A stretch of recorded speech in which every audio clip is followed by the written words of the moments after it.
El 2 de diciembre de 1972, Salvador Allende, presidente de Chile, habló en la Universidad de Guadalajara, México. Habló de la revolución, trazó el camino de la insurgencia en palabras que hoy cobran el relieve y la fuerza de la historia. A la luz de lo que ha ocurrido, debemos revivir ese 10 de diciembre.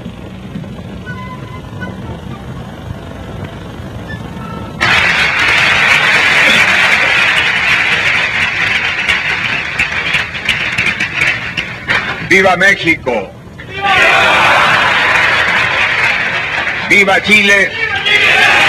¡Viva Latinoamérica unida!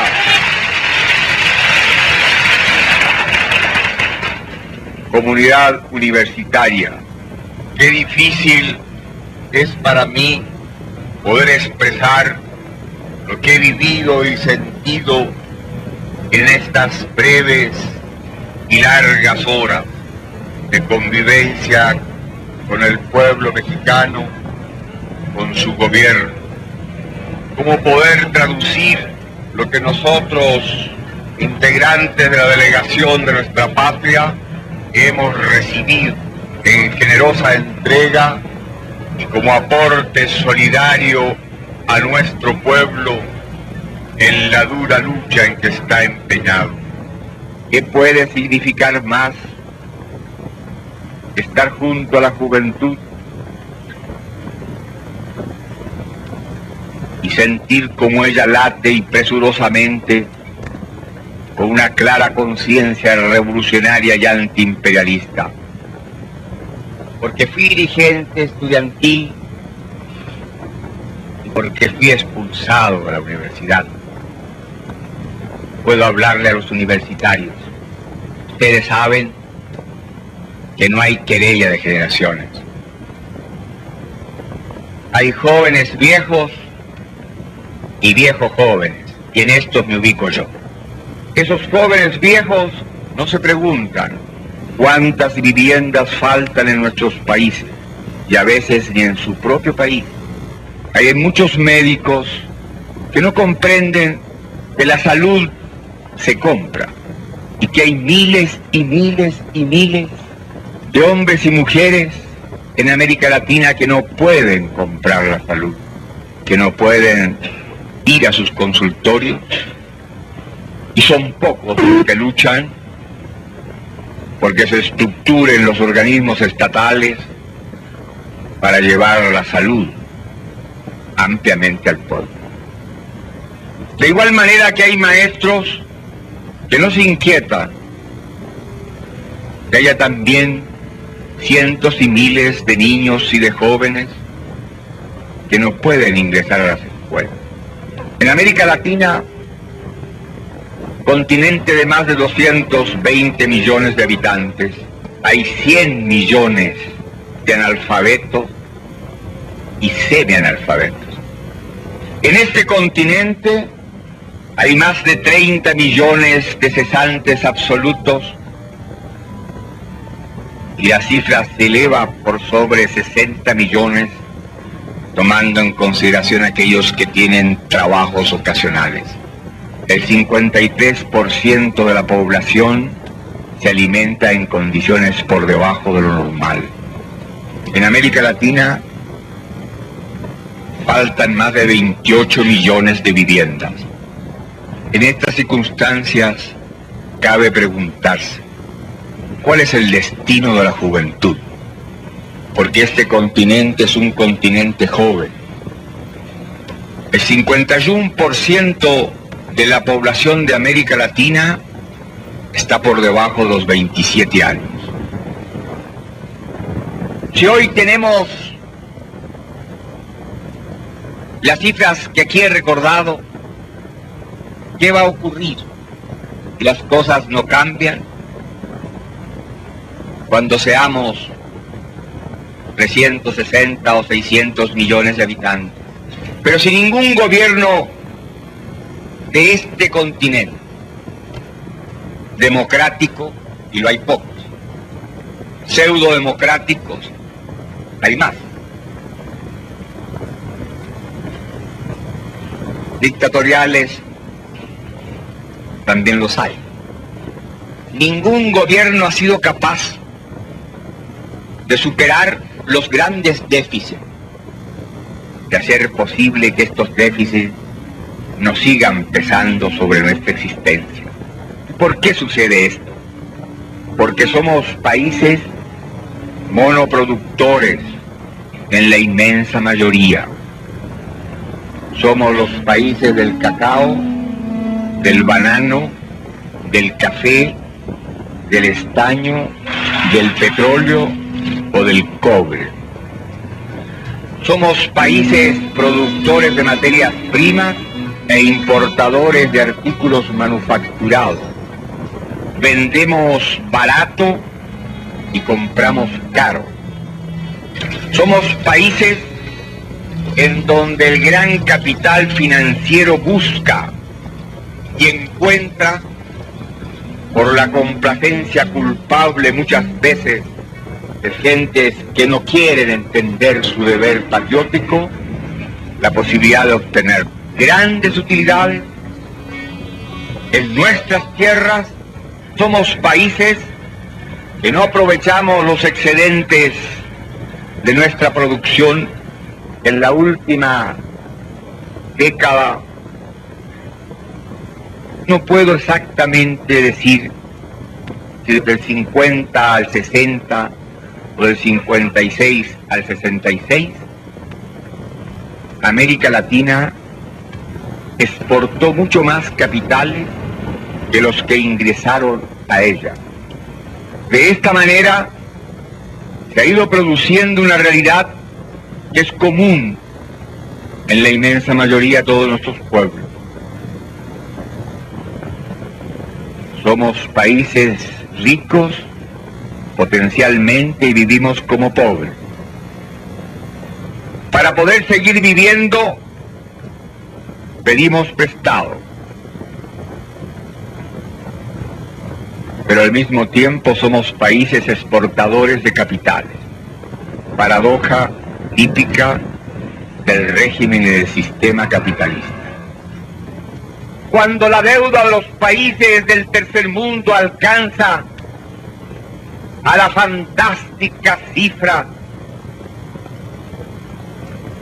de 95.000 millones de dólares, cuando mi país, que es el segundo productor de cobre en el mundo y tiene las más grandes reservas de cobre del mundo, y tiene la más grande mina de tajo abierto del mundo, y la más grande mina subterránea del mundo, de Camata y el Teniente. Cuando mi país se ha visto obligado a endeudarse con una deuda externa, 420 millones de dólares, que significan más del 30% del presupuesto de ingresos, uno puede colegir que es imposible que pueda esto seguir. Que tenemos un presupuesto de divisa superior a muchos países latinoamericanos, que tenemos una extensión de tierra que podría alimentar y debería alimentar a 20 o a 25 millones de habitantes.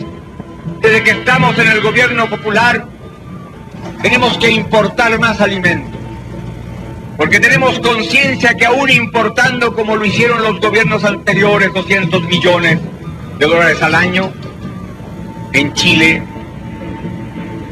el 48% de la población se alimentaba por debajo de lo normal. Y aquí, en esta casa de hermanos, yo que soy médico, que he sido profesor de medicina social, puedo dar una cifra que no me avergüenza, pero que sí me duele.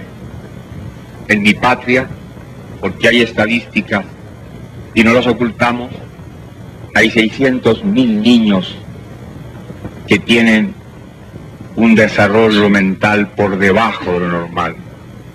Si acaso un niño en los primeros 8 meses de su vida no recibe la proteína necesaria para su desarrollo corporal y cerebral, se va a desarrollar en forma diferente al niño que pudo tenerla y que lógicamente es casi siempre el hijo de un sector minoritario, de un sector poderoso económicamente. Si a ese niño que no recibió la proteína suficiente, después de los 8 meses se le da, puede recuperar y normalizar su desarrollo corporal, pero no puede alcanzar el desarrollo normal de su cerebro. ¿Y cuántas son las madres proletarias que no pueden amamantar a sus hijos cuando nosotros los médicos sabemos que el mejor alimento es la leche de la madre? Y no lo pueden hacer porque viven en las poblaciones marginales, porque sus compañeros están cesantes, porque ellas reciben su alimento y que como madres están castigadas en su propia vida y lo que es más injusto, en la vida de sus propios hijos. Nosotros tenemos que entender que cuando hablamos de una universidad comprometida, estamos hablando de una universidad que entienda que para que termine esta realidad brutal se requiere un profesional comprometido con el cambio social. Se requiere un profesional que no se sienta un ser superior porque sus padres tuvieron el dinero suficiente para que él ingresara a la universidad. Se necesitan profesionales que no busquen engordar en los puestos públicos en las capitales de nuestras patrias.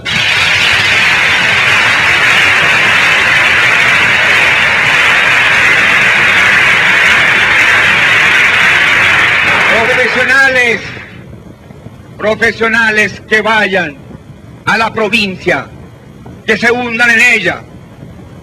Que la obligación del que estudió aquí es no olvidar que esta es una universidad del Estado, que la pagan los contribuyentes, que la inmensa mayoría de ellos son los trabajadores y que por desgracia en esta universidad y como en las universidades de mi patria, la presencia de hijos de campesinos y de obreros alcanza un bajo nivel todavía. Por eso ser joven en esta época implica una gran responsabilidad. Ser joven de México, de Chile, ser joven de América Latina. Y la juventud tiene que asumir su responsabilidad histórica. Tienen que entender que no hay lucha de generaciones, que hay un enfrentamiento social que es muy distinto.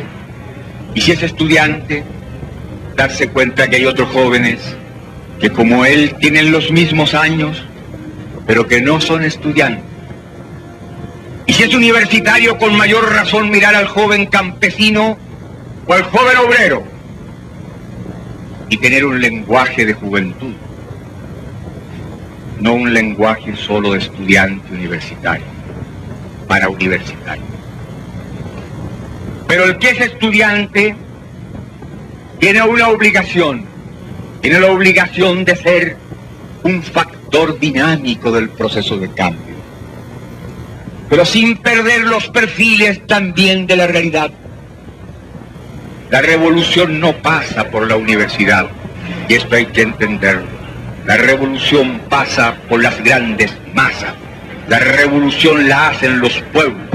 La revolución la hacen esencialmente los trabajadores.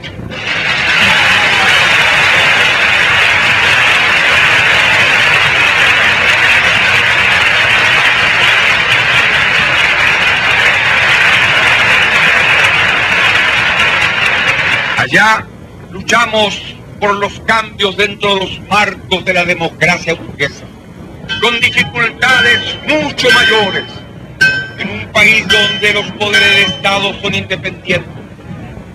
El poder judicial es autónomo y el Código Civil de mi patria tiene 100 años. Pero indiscutiblemente hay que pensar que esas leyes representaban otra época y otra realidad. No fueron leyes hechas por los trabajadores que estamos en el gobierno. Fueron hechas por los sectores de la burguesía que tenían el ejecutivo, el poder económico y que eran mayoría en el Congreso Nacional. Sin embargo, la realidad de Chile nos llevó a los dirigentes políticos a entender que en Chile no teníamos otro camino, el camino de la lucha electoral. Y ganamos por ese camino, que muchos no compartían, con la asimilación un poco equivocada de la divulgación de tácticas de la lucha guerrillera o del ejército popular. Soy amigo de Cuba. Soy amigo hace 10 años de Fidel Castro.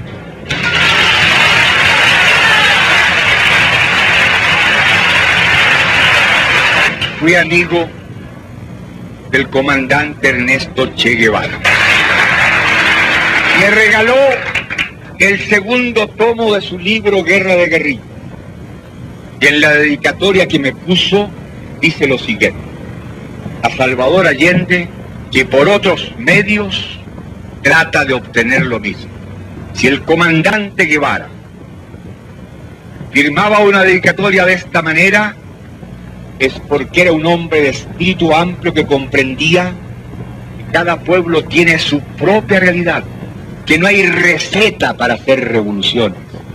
De ahí entonces es útil que la juventud, y sobre todo la juventud universitaria, que no puede pasar por la universidad al margen de los problemas de su pueblo,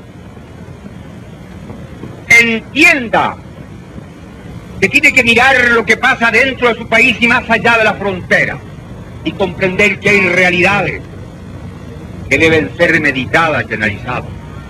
¿Por qué, por ejemplo, un país como es la República Popular China, poderoso país, extraordinariamente poderoso país, ha tenido que tolerar la realidad de que Taiwán o que Formosa esté en manos de Chiang Kai-shek?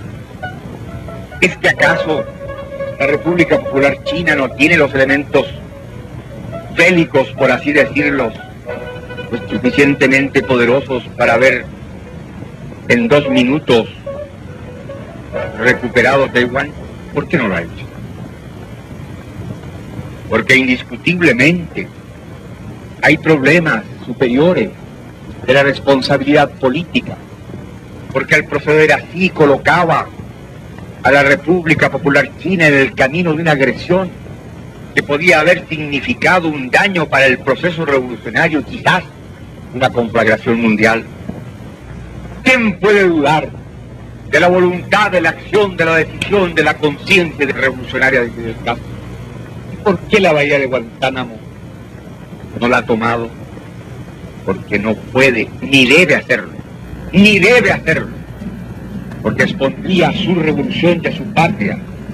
Uno se encuentra a veces con jóvenes que han leído el manifiesto comunista o lo han llevado largo rato debajo del brazo, creen que lo han asimilado y dictan cátedra y exigen actitudes y critican a hombres que por lo menos tienen consecuencia en su vida. Y ser joven y no ser revolucionario es una contradicción hasta biológica. Pero ir avanzando en los caminos de la vida y mantenerse como revolucionario en una sociedad burguesa es difícil. Yo era un orador universitario de un grupo que se llamaba Avance. Era el grupo más vigoroso de la izquierda. Un día, 395 votaron mi expulsión. De los 400 fueron los que se han muerto, y por suerte no son muchos, solo 2 quedamos en la lucha social. Los demás tienen depósitos bancarios, algunos en el extranjero, tuvieron latifundio, se los expropiamos, tenían acciones en los bancos, también se los nacionalizamos, y los monopolios les pasó lo mismo, pero en el hecho 2 hemos quedado. También me echaron por reaccionario, pero los trabajadores de mi patria me llaman el compañero presidente. Por eso, el dogmatismo, el sectarismo, debe ser combatido. El estudiante universitario que tiene una postura doctrinaria y política tiene fundamentalmente que no olvidarse que precisamente la revolución necesita a los técnicos y los profesionales. Lenin dijo que un profesional, un técnico, valía por 10 comunistas. Yo digo que por 50. y por 80 socialistas. Yo soy socialista. Me duele mucho a los compañeros míos que diga eso, pero lo digo ¿por qué? Porque ser agitador universitario y mal estudiante es fácil. Ser dirigente revolucionario y buen estudiante es más difícil. Pero el maestro universitario respeta al buen alumno y tendrá que respetar sus ideas, pareciera que sean.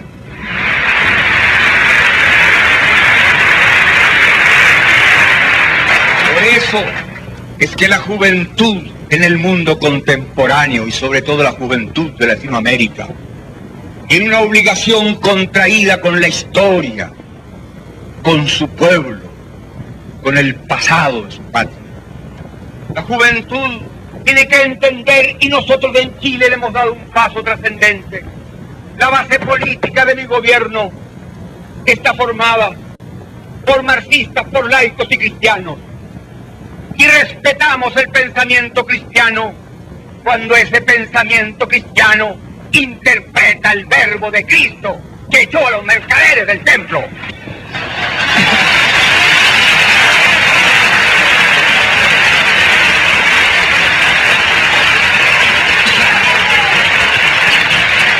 Los marxistas conjugamos una misma actitud y un mismo lenguaje frente a los problemas esenciales del pueblo. Porque un obrero sin trabajo, no importa que sea o no sea marxista, no importa que sea o no sea cristiano, no importa que no tenga ideología política, es un hombre que tiene derecho al trabajo y debemos dárselo nosotros.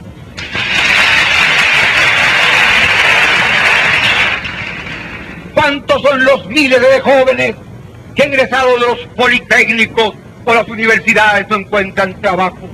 Para América Latina se necesitaban cerca de 6 millones de nuevas ocupaciones.